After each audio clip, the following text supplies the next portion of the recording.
Well, we chatted Nashville Predators last hour. Our viewers love these U.S. team visits. We're dropping in on Dallas now. Brien Rea is the host of Dallas Stars broadcasts on Valley Sports TV down there.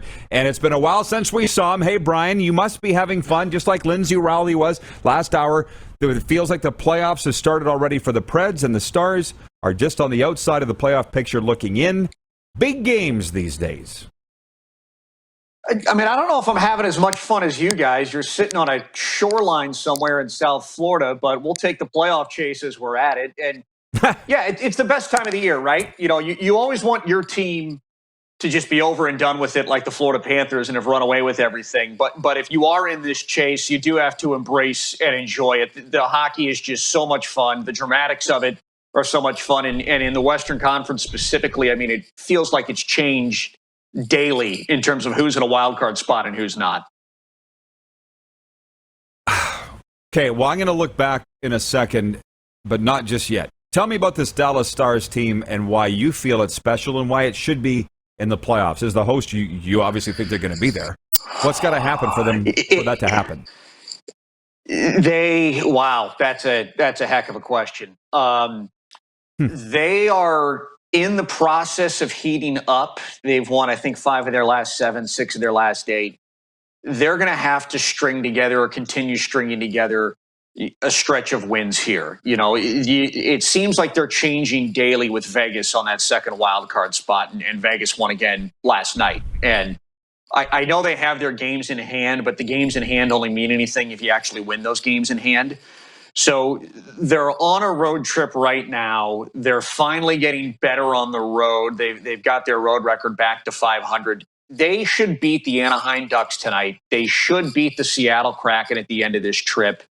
You know, they have to keep stringing together wins. And consistency was a big problem for them in the first half of the season. It has been better after the All-Star break, but it needs to be at its best right now. You know, offensively they need to be consistent. Defensively, goaltending, they need to be consistent, and they need to keep stringing together wins because, you know, Winnipeg's heating up.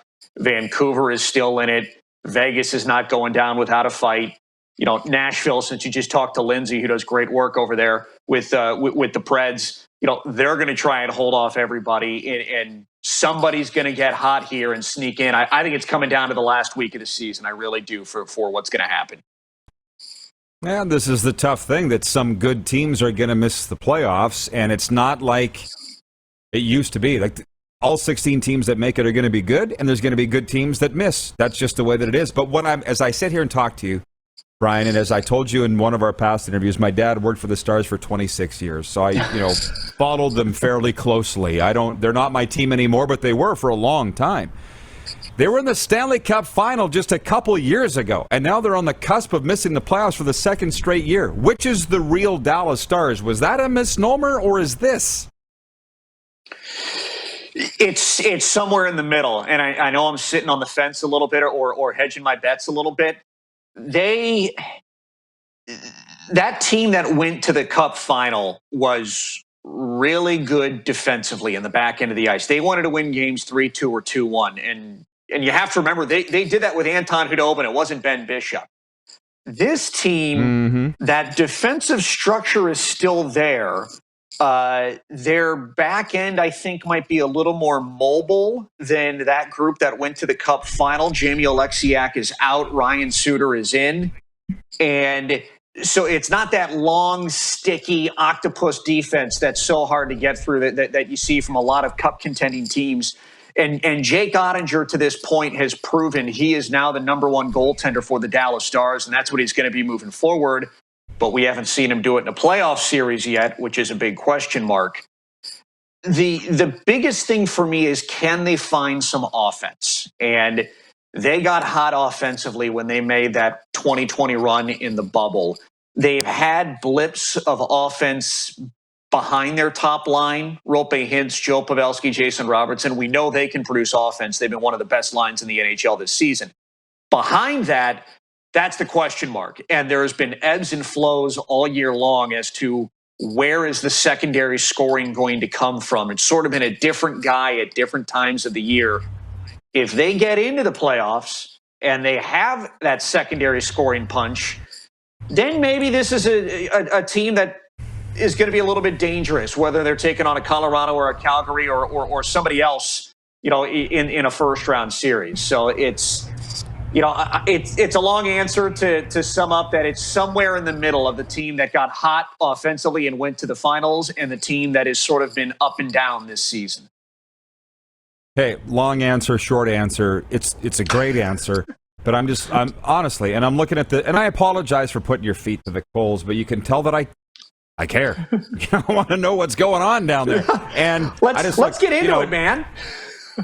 Well, yeah, we are. And I see the names. Klingberg, Heiskanen, Seguin, Jamie Benn, Radek, Baxa, Hintz. These are the usual suspects. So I guess my point is, are they underperforming? Were they overperforming then? And like you say, they're somewhere in the middle. But I look at, go ahead. You're thinking something. Tell me. What? Well, it's been especially locally here in Dallas. It's sometimes you just have to laugh about it because we're 65 games into the season, and there are still times where you're going, how did you lose that game? Or how did you win that game? Like there's sometimes we're still learning about who the Dallas Stars are. The biggest thing overall with the Dallas Stars is this season, there's a passing of the torch that is going on right now. Yes, the household names were Benn, Seguin, Klingberg, Radulov, Ben Bishop before he was hurt and had to, shut his career down. They're not the core names anymore. This has now been Roope Hintz, Jason Robertson, Miro Heiskanen, and Jake Ottinger. That is the four-headed monster, provided Jim Nill can get them all locked up long-term, that is going to be the new core moving forward for the Dallas Stars. Joe Pavelski's a big part of it, but Joe Pavelski's only has a one-year extension now. He's a year-to-year player at this point in his career. Ryan Suter will be a part of it, but Ryan Suter wasn't brought in to be a number one defenseman. That's what Miro Heiskanen is. So the usual suspects, don't totally expect to see them be the usual suspects. It's now Hintz, Pavelski, Robertson, Heiskanen, and Ottinger. It's their team, and it's becoming their team this season. The torch is getting passed to that group. I get it. Well, they're very talented players, so I like the sounds of that. Yeah. And lastly, let me just say this. Braden Holtby's on the roster, but he never plays. And I was saying the Oilers should go after this guy. He's a Lloydminster, Edmonton area kid. He's won a Stanley Cup. He's not that old. He's younger than the Flower. And people say, no, Rod, you don't know what you're talking about. And I clearly I don't. Is that a trade that you think the Oilers could have made? Would it even have been available? No. I'll go blunt with you on that. The first thing with Braden Holtby is he was dealing with a lower body injury about a week and a half, 2 weeks leading up to the deadline. And he's had some lower body issues pop up over the course of the season. So I can't confirm if it's the same injury that's nagging or if it's a different ailment, but he's had a lower body issue that was affecting him up to the deadline. So if you make that deal, you don't even know what version of Braden Holtby you have on top of that.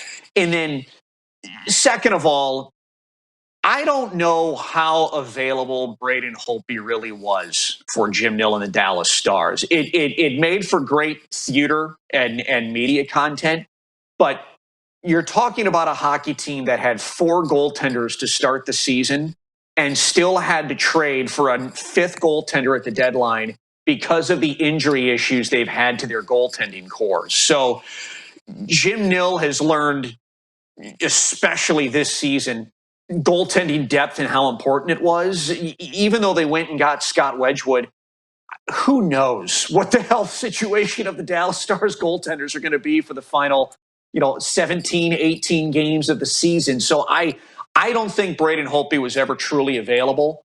Even though a lot of reports and speculation talked about that, just looking at, being a UFA and the goaltending situation for the Stars, I just don't think it was ever going to be realistic for any team that was interested, unless there was going to be a knock your socks off pick and prospect package that somebody was willing to throw out for Braden Holtby. Well, I appreciate the insight. Brian, I mean it when I say I love our visits. I hope we can do it in the playoffs. Go Stars, and good to see you again. Thanks for the time.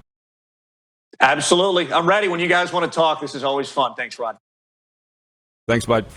Hey, everybody. Thanks for watching the RP Show on YouTube. And don't forget, we're live daily on YouTube from noon to 2 Eastern. If you like what you see, hit subscribe. And if you like the program, check around for other segments of the Rod Pedersen Show here on YouTube.